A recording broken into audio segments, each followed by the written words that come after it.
Imagina que todo lo que te enseñaron sobre la Reconquista es una mentira perfectamente construida durante siglos. Hoy vamos a desmontar, uno por uno, los 7 mitos más grandes que todavía aparecen en los libros de texto, en las películas y hasta en los discursos oficiales. Prepárate, porque cuando termine este vídeo, tu visión de la historia de España va a hacer crack. Empezamos. Mito 1. Todo empezó en Covadonga con Don Pelayo en el 722. La leyenda dice: 300 héroes astures, liderados por un noble visigodo llamado Pelayo, derrotan a un ejército musulmán inmenso en las montañas de Covadonga. Nace el primer reino cristiano y el grito: «Aquí empieza España». Realidad. Las crónicas más antiguas que tenemos, Crónica Albeldense y la de Alfonso III, escritas entre 881 y 883, es decir, 160 años después, hablan de 30 hombres, 30, y no lucharon contra un ejército, sino contra un recaudador de impuestos bereber llamado Munuza, que había venido a cobrar el jizya. Pelayo no era ningún héroe nacional. Era un exfuncionario visigodo que se rebeló, porque no quería pagar impuestos al nuevo poder. La famosa frase, «mejor morir de pie que vivir de rodillas», se la inventó Jovellanos en 1795.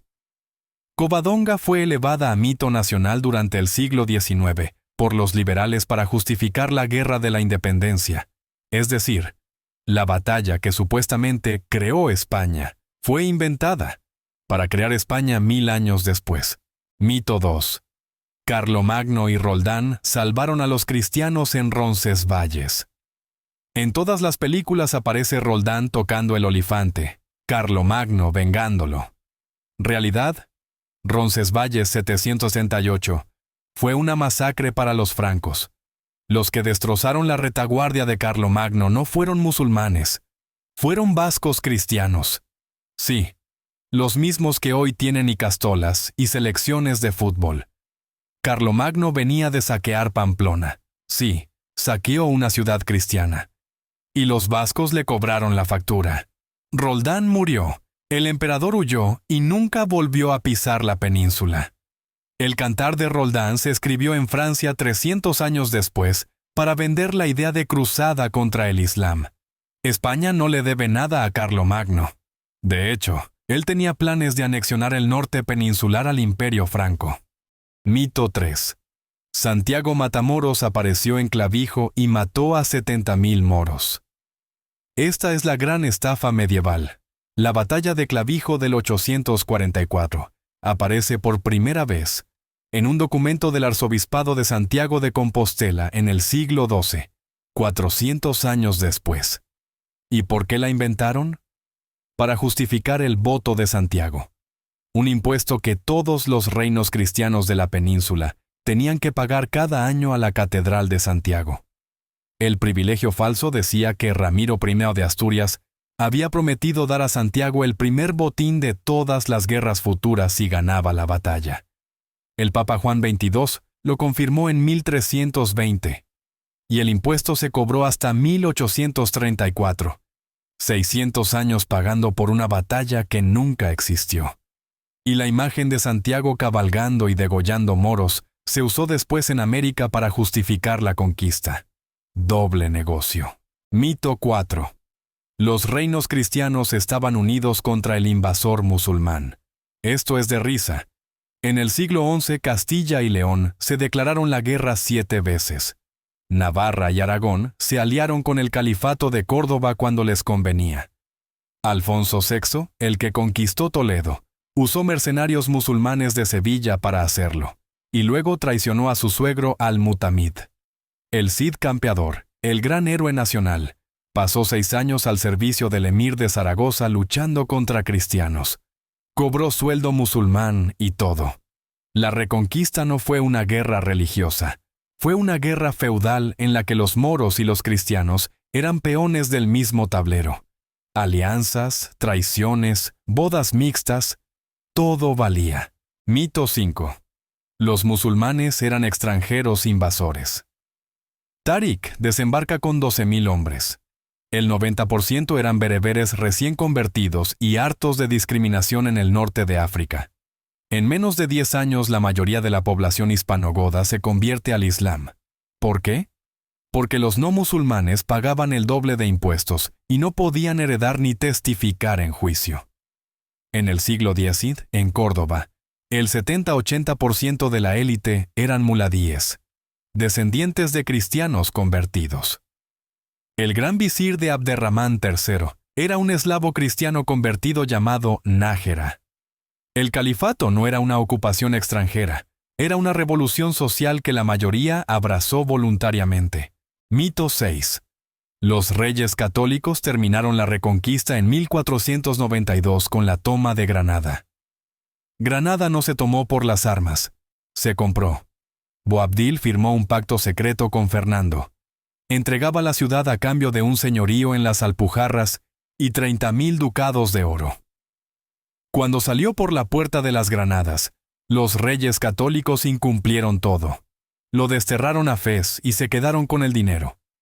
Además, en 1492 todavía quedaban plazas musulmanas en el norte de África, Orán, Bujía, Trípoli, que los reyes católicos consideraban parte de la reconquista. Las siguieron conquistando hasta 1510. 1492 fue un golpe de marketing brutal. Necesitaban un gran final para vender la unidad de España y conseguir la bula papal que les permitió financiar el viaje de Colón. Mito 7. La reconquista creó la identidad española. Esto es el mito de los mitos. Durante toda la Edad Media nadie se sentía español. Los cronistas hablaban de Hispania como espacio geográfico, no político. Un leonés del siglo XII se sentía leonés. Un catalán se sentía catalán. Un navarro se sentía navarro. El matrimonio de Isabel y Fernando fue un accidente dinástico, no un proyecto nacional. Cuando Fernando murió, Castilla y Aragón siguieron teniendo leyes, monedas y parlamentos distintos. La primera vez que alguien usó la palabra España como nación política unificada fue Napoleón en 1808. Sí, el que nos invadió nos bautizó. La idea moderna de España es un invento del siglo XIX, usando la reconquista como pegamento. Y funcionó tan bien que todavía nos la creemos. Mito 8. La reconquista fue una cruzada santa desde el principio. Realidad. La palabra cruzada no aparece en ningún documento peninsular hasta el siglo XIII. Las primeras bulas de cruzada llegan en 1175, 450 años después de la invasión. Antes, los papas consideraban a los reyes cristianos herejes por aliarse con musulmanes. Alfonso I el Batallador dejó en su testamento el reino de Aragón, a las órdenes militares del Temple y del Santo Sepulcro, no a ningún rey cristiano. El Papa Gelasio II lo anuló, porque dijo que los aragoneses eran peores que los sarracenos. La reconquista se convirtió en cruzada oficial cuando a Roma le convino cobrar impuestos cruzados. Antes era simplemente guerra feudal con religión de excusa cuando hacía falta. Mito 9. Al-Ándalus era un paraíso de tolerancia y convivencia destruido por los cristianos fanáticos. Realidad. Hubo momentos brillantes. Y también masacres brutales de ambos lados. Día del Foso en Toledo, 700 cristianos ejecutados. Pogromo de Granada, 1066, 4.000 judíos muertos. Almanzor llevando campanas de Santiago a Córdoba en hombros de esclavos cristianos. Almohades expulsando o convirtiendo por la fuerza a cristianos y judíos. La convivencia existió, sí, pero fue tan frágil y puntual como en cualquier otra época medieval. Ni paraíso multicultural, ni genocidio constante. Fue exactamente igual de cruel y complejo que todo lo demás. Entonces, ¿qué fue realmente la reconquista? Una guerra civil de 800 años llena de traiciones, alianzas imposibles, propaganda brutal y mucho negocio. Pero también fue el crisol más salvaje y creativo que forjó lo que hoy somos. Si este vídeo te ha volado la cabeza, dale like ahora mismo, compártelo y escribe aquí abajo cuál de los 9 mitos te ha dejado más loco. Y si quieres la parte 2 con los mitos de la Inquisición y la leyenda negra, ya sabes qué hacer. Suscríbete y activa la campanita en el canal Crónicas de España. Nos vemos en el próximo capítulo.